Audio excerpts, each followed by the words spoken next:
In the crypto world, QT was draining liquidity. So the ending of QT is essentially QE, because if they're just holding the balance sheet flat, they are still going to be essentially adding liquidity to the system. Just to maintain the size. Yes, and so that is why I think crypto prices have risen in anticipation of this meeting. So do crypto prices keep going? Do you have a bullish view still on small caps if we're finally going to get that rate coming down a little bit? Where should people look for alpha or outperformance? Yeah, I mean, like 2026 is a year like there's a new Fed, right? But a dovish tilt. And at a time when the ISM's been below 50 for a record more than 3 years.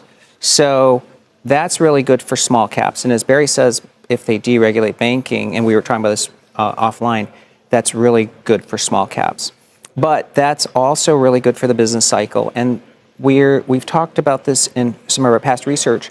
Crypto prices are really sensitive to the ISM. So the ISM moving back above 50 has historically been associated with actually super cycle moves in Bitcoin and Ethereum. Wait, ISM going into expansion territory is positive for Bitcoin? And correct. And for all, interesting. Yeah, and so if you look at ISM and Bitcoin, and you detrend Bitcoin, essentially look at its distance from the 200-day, it's almost perfectly correlated to the ISM. Surprising. And same thing with copper to gold prices. So copper's an industrial metal versus gold is a monetary. Right, but all of that tells you that it's basically just risk on, that they're all behaving like an economy. And am I overcharacterizing Yeah, I think it? I think that's right. I think Bitcoin's a bit of a chameleon because there'll probably be a time when it acts like gold, but right now it acts a lot more like it's sensitive to monetary policy and the business cycle, and both are about to turn up. So that would mean anybody who thinks the Bitcoin 4-year cycle means crypto prices are down next year, we're betting against that thinking that new highs come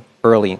Tom Lee 的核心观点，他指出，美联储如果停止缩表，实际效果就像宽松 QE， 也就是说市场流动性会增加，这对比特币、以太坊等加密资产非常利好。尤其当制造业指标 ISM 回升到50以上时，历史上常伴随加密的超级周期上涨。同时，利率回落与监管放松也会推动小盘股走强。